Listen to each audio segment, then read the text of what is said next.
The enemy has a strategy. Yes. And you're telling me today that we can overcome Yes.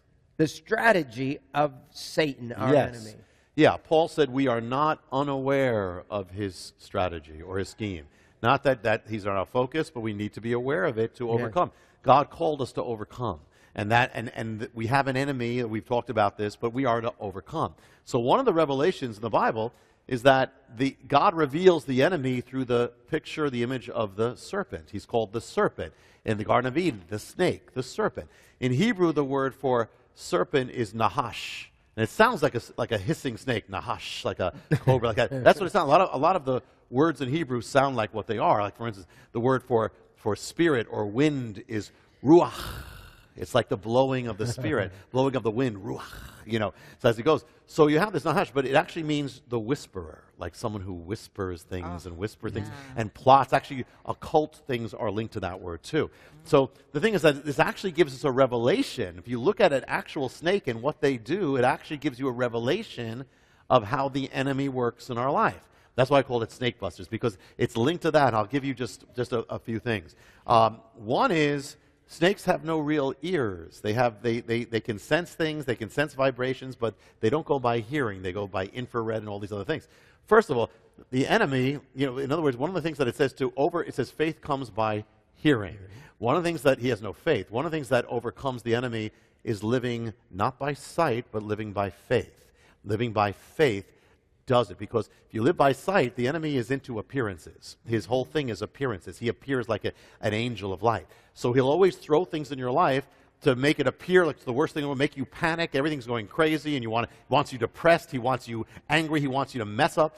Don't ever go by appearances. Always go by faith. That's one of the first things of overcoming the enemy. It says that, take up the shield of what? Faith. That's overcoming thing. Another thing is that snakes use camouflage. They have stripes. They have all these things that blend in. Mm-hmm. And something that the enemy always does is he will always come camouflage. He will not come and say, I'm the enemy, and I want to destroy your life, and I want to destroy this. Right. He'll always come camouflage as the thing you don't expect. If you're a Christian, he'll come camouflage as a Christian. Or if you're looking for spiritual things, he'll come camouflage as a spiritual thing. But it'll just be turned off a little bit. But he'll always camouflage himself, so that's another reason you can never go by your appearance. By appearances, you always have to go beyond the appearance. But another thing here is that the Bible says, in one of the scriptures says that he who breaks a hedge will be bitten by a serpent. He who breaks a hedge will be bitten by a serpent. And the serpents hung out in hedges. You break it. Well, what is it saying is one of the key protections from snakes and the key protection from the enemy is to have strong hedges in your life. In other words, there are certain things I will never do, certain places I will never go, certain situations I will get myself right out of, because the enemy will always use a broken hedge. It's when you say, okay, hey, this is okay, it's okay, this woman is not, this man, that's when he's going to bite. So always guard your hedges. That's true for dealing with snakes. It's true for dealing with the enemy. Another thing is that, if you look at a kind of a manual about how to avoid snake bites, it'll say stay on the path, don't go off to the right or the left. Snakes are always going to be on the side or where it's messed up or high grass. So one of the things is that it's very simple. Do not depart. It's when you go to the right or the left, that's when the snake is waiting for you there.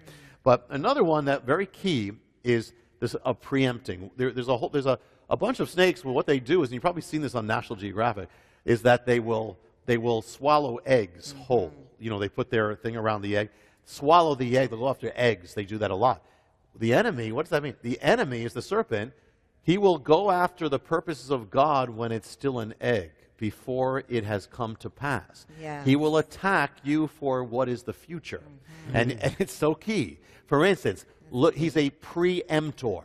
The thing that he tries to do is if he can stop God's purposes before they come about, he's won. I mean, look what we talked about today, in the last few programs.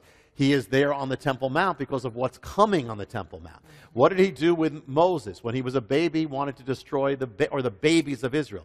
Jesus, when he's a baby, Herod is possessed by the enemies moving. He tries to destroy him as a baby. If he can do that, he's done it all. When did he try to go against Messiah the most? Just before the ministry began. When he was in the wilderness, the ministry is going to begin. He preempts. So he's not just attacking you for what is. He's attacking you for what God is intending to do. Yes. So look at history. When did he go crazy to destroy the Jewish people?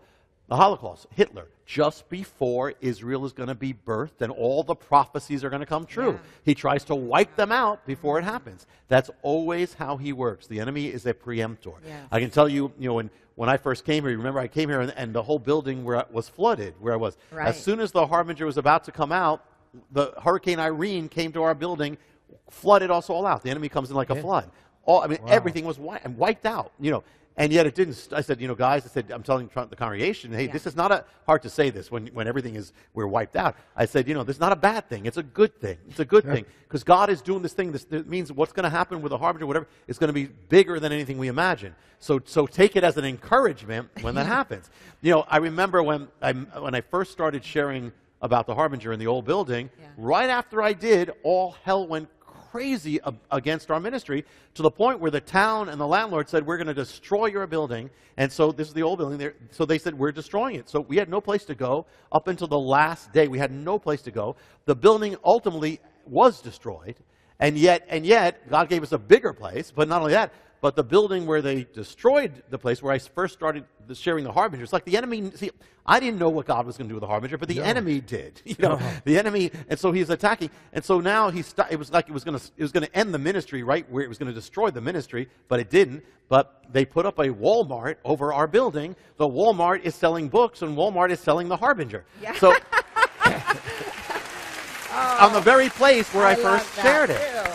So the enemy, he's smart. He's enough to know that, but there's also a stupidity too, because what happens is God always uses it to further it if you keep going. So remember that the enemy, snakes are preemptors. The enemy is a preemptor. So if you see him attacking something in your life, you're in God's will and he's attacking and it's going strong, that's a sign for you to say, number one, there's an encouragement here. There's something good. Do not stop because there's something good coming if I'm in God's will. Secondly, the very thing he's attacking is the very thing God's going to use in your life powerfully. Right. So take it as an encouragement.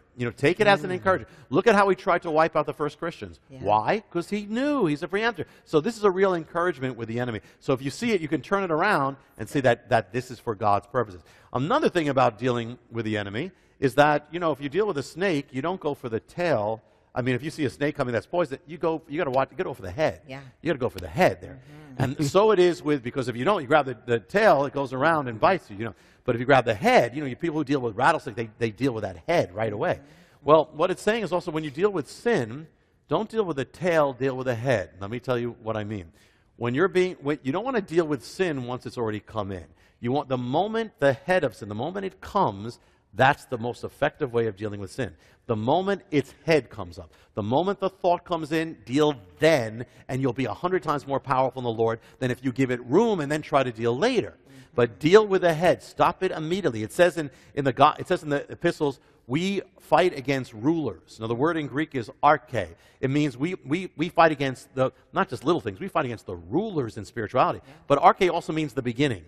But deal with sin. Key secret of dealing with sin, deal with it the beginning, the moment it comes up when it's a seed. You won't deal with it when it's fully grown. Yeah. Deal with it and you will overcome the enemy. So deal with it. Another thing, and one thing to say here is that snakes are cold-blooded. They're cold-blooded. Now what I mean is, I don't mean they're mean, and I don't mean that they're cruel, but cold-blooded, meaning they're literally cold-blooded. Yeah. What that means is they can strike fast, but they can't strike long. In other words, they can run, but they can't keep it up. And so in other words, if you have endurance, it can't happen. The enemy is cold-blooded.